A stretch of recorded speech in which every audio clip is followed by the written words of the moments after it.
અને ત્યારબાદ કન્સ્ટ્રક્શનના વ્યવસાયમાં જોડાયેલા અને એ સિવાય કેન્ટોનમેન્ટમાં આવેલી ફિરદોસ અમૃત સ્કૂલ અને ખ્યાતિ વર્લ્ડ સ્કૂલ,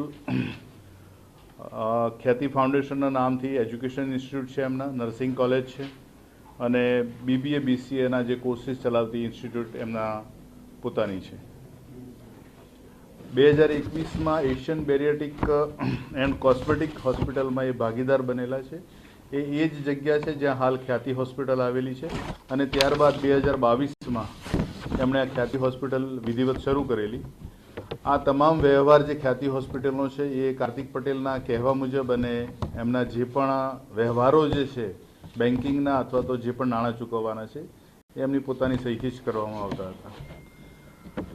અને જે પણ અંદરની જે અગાઉના આરોપીઓ પાસેથી જે મળેલી માહિતી છે કે જે ક્ષેત્રમાં કંપનીના અથવા તો હોસ્પિટલના વિભાગોમાં જે નાણાકીય ગેરરીતિ થયેલી છે અથવા તો લોન પણ મેળવેલી છે, ખોટા નુકસાન બતાવેલા છે, તમામ પ્રકારની હાલના આરોપી પાસેથી માહિતી મેળવવામાં આવનાર છે.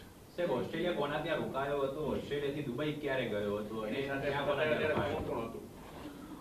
3 નવેમ્બર 2024ના રોજ અહીંયાથી ઓસ્ટ્રેલિયા ગયેલા એમની પત્ની સાથે અને ત્યારબાદ ત્યાંથી એ લોકો જે ફરવા ગયેલો માણસ જે રીતે ફરે એ રીતે ત્યાં રોકાયેલા હતા અને ત્યાંથી 11 નવેમ્બરે જે દિવસે બનાવ બન્યો છે એ દિવસે ન્યૂઝીલેન્ડ ગયા છે અને ન્યૂઝીલેન્ડથી પછી એ દુબઈ ગયા હતા. કોની સાથે ત્યાં દુબઈમાં રોકાતો હતો? તેને કોણે આશરો આપ્યો હતો? દુબઈએ પોતાના મતલબ હોટલમાં પેમેન્ટથી જ રોકાયેલા હતા. આવ્યો હતો, કયા કારણોસર તે પરત કર્યો?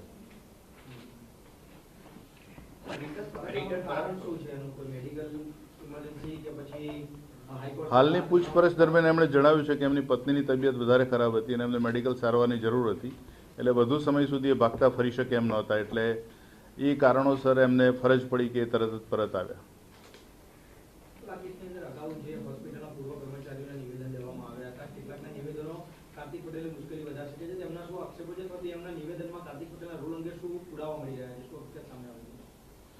હાલ જે પ્રકારે ધરપકડ બાદ કાર્તિક પટેલની પૂછપરછ હાથ ધરવામાં આવનાર છે, એમના પોલીસ કસ્ટડી રિમાન્ડ પણ લેવામાં આવનાર છે. આ તબક્કે એમના વિરુદ્ધના જે પણ પુરાવા છે અથવા તો જે પુરાવા ઉપલબ્ધ છે અમારી પાસે અત્યારે જાહેર કરવા હિતાવહ નથી. અત્યાર સુધીમાં ઇનિશિયલ સ્ટેજમાં 3 FIR નોંધાયેલી છે એમના વિરુદ્ધ અને ચોથી FIR જે નોંધવામાં આવેલી છે કે જે ડાયરેક્ટ PMJના કાર્ડ જે બનાવતા હતા એ કાર્ડ સંબંધે FIR નોંધાયેલી છે.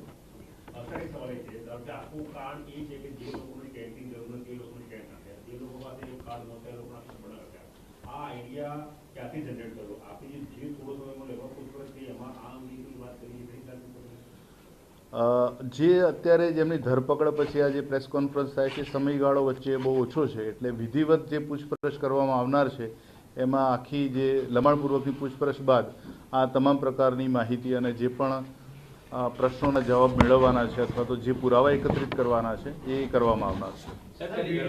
લાઇબ્રેરીથી લઈને અસંખ્ય સ્કીમો એને બનાવી છે, તો તે બાબતે કોઈ તપાસ કેવી રીતે સામાન્ય વ્યક્તિ ત્યાં સુધી પહોંચ્યો? આપનો પ્રશ્ન ફરીથી એકવાર કહેશો? વિડીયો કેસેટની જે શરૂઆત એને કરી હતી જે વ્યવસાયની, ત્યારબાદ એને સ્કીમો બનાવી, એટલે બિલ્ડિંગ કહેવાય કન્સ્ટ્રક્શન લાઇનની અંદર કોમર્શિયલ સ્કીમો બનાવતો હતો, તો એ બાબતે કોઈ તપાસ થશે કે આટલી મોટી રકમ કે આખો કેવી રીતે પહોંચે? હાલ અમારી પાસે જે 4 FIR જે છે એ પૈકીની 3 FIR ખ્યાતિ હોસ્પિટલમાં જે બનાવ બન્યો છે, જે 2 વ્યક્તિઓના મૃત્યુ થયા અને પાછળથી એક વધુ મૃત્યુની જે ખબર પડી, એ અનુસંધાને જે 3 FIR જે નોંધવામાં આવી છે એ તથા PMJ યોજના માટેના જે લાભ મળતા હોય ને એ પ્રકારના જે આયુષ્માન કાર્ડ મેળવવાનો જે ગુનો ચોથો નોંધાયેલો છે, એ સિવાયનો જે કોઈપણ એવી ફરિયાદ આવશે તો એ સંબંધમાં તપાસ થઈ શકશે. જે પરિપ્રેક્ષમાં અત્યારે તપાસ ચાલી રહી છે એની બહાર અત્યારે તપાસ કરવાનો કોઈ પ્રશ્ન થતો નથી. વસ્તુનો ઉલ્લેખ કરવામાં આવે છે કે તેને કોરોના સમયે હોસ્પિટલ ન મળી માટે તે આ લાઈનમાં આવ્યો. એ સમયે તેને કોઈ આઈડિયા હતો કે આ કાં તો એ સમયે પ્રી પ્લાનિંગ હતું કે હોસ્પિટલ કર્યા પછી આ કાંડ કરવો જોઈએ કે હોસ્પિટલ કર્યા પછી તે આ કૌભાંડમાં જોડાયો? અત્યારે એમણે હોસ્પિટલ કેમ બનાવી અને કેવા કારણોસર હોસ્પિટલ રન કરવાની હતી એ વિશેની માહિતી મેળવવાની બાકી છે.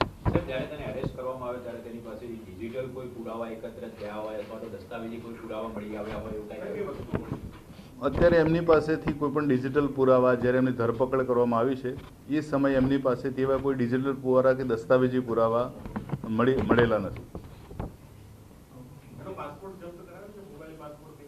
પાસપોર્ટ અત્યારે ગુનાના કામે કબજે લેવામાં આવેલો છે.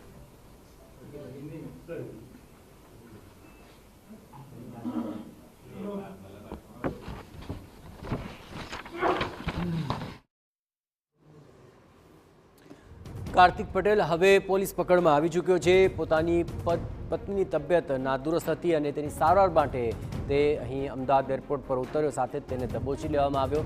જોકે તેની પત્નીના રિપોર્ટની પણ તપાસ હવે પોલીસ કરી રહી છે.